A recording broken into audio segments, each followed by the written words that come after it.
घर का बंटवारा। अरे विनोद, तूने हलवाई को सारा सामान तो दे दिया है ना? अक्षय की शादी में कोई कमी नहीं रहनी चाहिए। आखिर सबसे छोटा भाई है तुम सबका। हाँ माँ, आप चिंता मत करो, मैं पूरा ध्यान रखूंगा। मंगल बेटा, तूने तो कहा था कि फूल का ऑर्डर दे दिया है, यहाँ तो फूल पहुँचे ही नहीं। अब क्या बहू की विदाई के बाद फूल आएंगे? माँ, मैंने अभी बात की है फूल वाले से, वो रास्ते में ही है। आप किशोर भैया से क्यों नहीं कहती कुछ करने को? किशोर पहले ही मेरे बताए काम कर रहा है। पास के सभी रिश्तेदारों और मोहल्ले वालों को कार्ड वही तो देकर आया था। रिसेप्शन के लिए हॉल भी उसी ने बुक किया था। टेंट कुर्सी वालों को भी तो वही देख रहा है। पर कई मोहल्ले वाले तो हमारे भरे पूरे परिवार से जलते भी हैं। उन्हें बुलाने की क्या जरूरत थी? बेटा, शादी ब्याह में तो बुलाना ही पड़ता है, नहीं तो लोग क्या कहेंगे। दादी दादी देखो ना, हलवाई अंकल हमें लड्डू नहीं दे रहे, आप इनको डांटो ना। अरे चैन सुख दे देना बच्चों को लड्डू, क्यों तंग कर रहा है इन्हें? बीबी जी, मैं कहाँ मना कर रहा हूँ, लेकिन लड्डू बनते ही ये बच्चे उठा उठा कर खा लेते हैं। अरे मैं तो इन्हें थाल में रख के परोस भी नहीं पा रहा। भागो, अब कोल्ड ड्रिंक पीने चलते हैं। भागो भागो, अब कोल्ड ड्रिंक पीने चलते हैं। जैसे कि आप देख रहे हैं, आज इस घर के सबसे छोटे बेटे अक्षय की शादी है। घर में बहुत चहल पहल है। कुलभूषण की बीवी कमला को फुर्सत ही नहीं है कामों से, लेकिन कुलभूषण और घर के बाकी लोग कहाँ हैं? आइए देखते हैं। अजी, आप यहाँ आराम से बैठकर गाने सुन रहे हो और घर में अभी तक इतने काम बचे हैं करने को। अरे भाई, मेरे सबसे छोटे बेटे की शादी है, इसके बाद तो मैं अब चिंता मुक्त हो ही जाऊंगा। और फिर घर में तुम हो, बेटे बहुएं हैं, तुम लोगों के होते हुए मैं क्यों काम करूं? मैं तो शान से बेटे की शादी में जाऊंगा तैयार होकर। अरे ठीक है, अब आप आराम ही कीजिए। एक बार अभिषेक की बीवी आ जाए, फिर मैं भी आराम करूंगी और मेरी चारों बहुएं पूरे घर की जिम्मेदारियां संभाल लेगी। इतना कहकर कमला वापस अपने काम में लग जाती है। बेटा भी, तू अब तक तैयार नहीं हुआ? किससे बात कर रहा है फोन पर? तैयार कैसे हूँ? सैलून जाने से तो आपने मना किया है, क्योंकि मुझे हल्दी लग चुकी है। भाभियों को देखो, सुबह से पार्लर में है। अक्षय की शादी हो जाती है और नंदिता बहू बनकर घर आ जाती है, लेकिन इस घर की खुशियों को मानो किसी की नजर लग गई थी। नंदिता के आने के बाद आए दिन घर की शांति भंग होती रहती। अपने माँ बाप की इकलौती बेटी को इतने बड़े परिवार की जिम्मेदारियां कहाँ संभालनी थी? अभी देखो ना, मेरे हाथों की मेहंदी भी अभी नहीं उतरी है और तुम्हारी मम्मी ने मुझे घर के कामों में लगा दिया।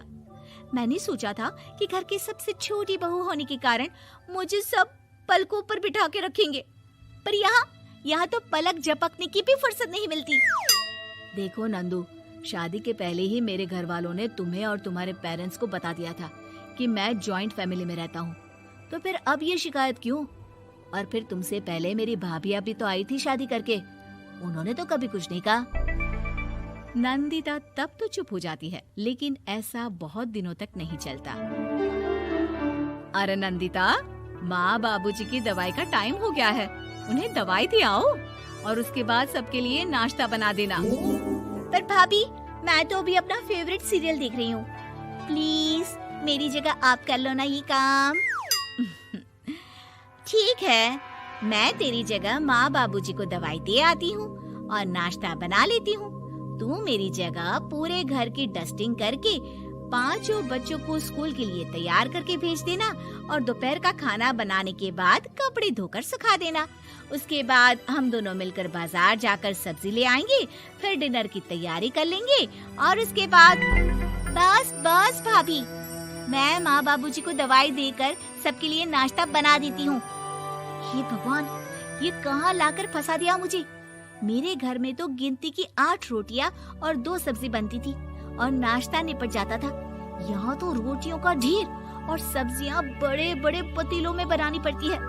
नाश्ता बनते बनते लंच का टाइम हो जाता है और लंच बनते बनते डिनर का। अभी मुझ में तुम्हारे पूरे परिवार का नखरा उठाने की और ताकत नहीं बची। मैं ऐसे नहीं रह सकती। अरे तो क्या चाहती हो तुम? मुझे अलग रहना है बस। तो ठीक है, हम कल ही शिफ्ट हो जाएंगे किराए के घर में। इतना बड़ा घर होते हुए हम किराए पे क्यों रहेंगे? ना जी ना, घर में ही दीवार खड़ी करो अपने हिस्से के आगे। घर के साथ साथ घर की खुशियों में भी दीवार खींच जाती है। ऐसे ही कई महीने बीत जाते हैं और नंदिता माँ बन जाती है।